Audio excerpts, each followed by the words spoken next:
नमस्कार।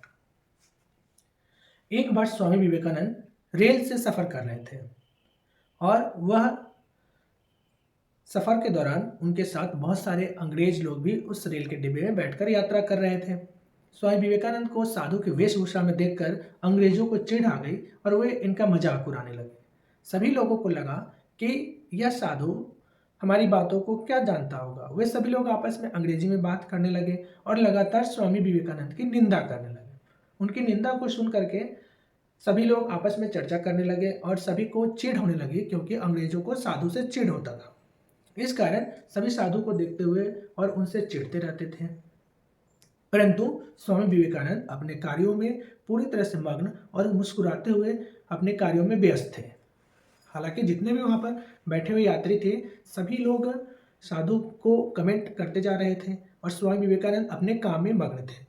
हालांकि उस समय की स्थिति यह थी कि साधुओं को ज़्यादा अंग्रेजी आती भी नहीं थी और इसका फ़ायदा उठाकर सभी अंग्रेज लगातार इनकी निंदा करते जा रहे थे और निंदा करते करते इनके बारे में बहुत सारी टीका टिप्पणी कर रहे थे।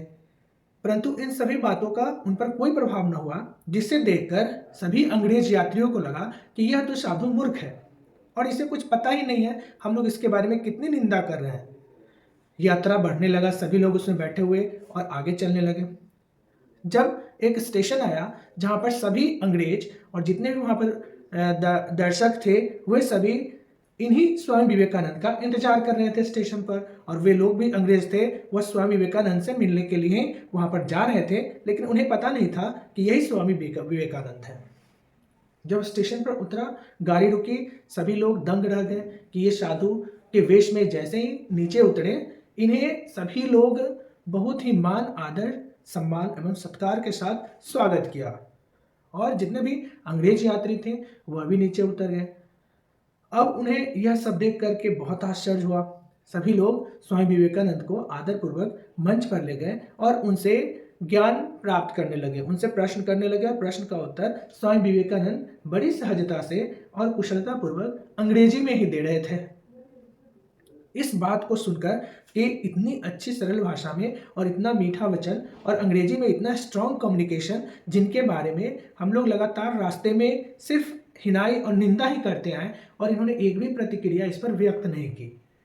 लोगों को सांप सूंघ गया, उसके चेहरे दंग रह गए कि यह तो हम लोगों की सारी बातों को सुन लिए और उसके बाद भी कोई प्रतिक्रिया नहीं दी है। यह तो बहुत ही महान व्यक्तित्व के छवि वाले व्यक्ति हैं।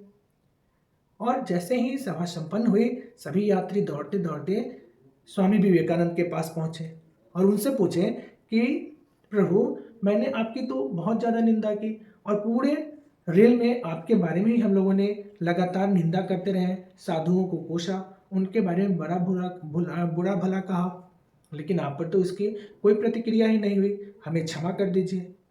क्या आपको हमारी बातों को सुनकर गुस्सा नहीं आया?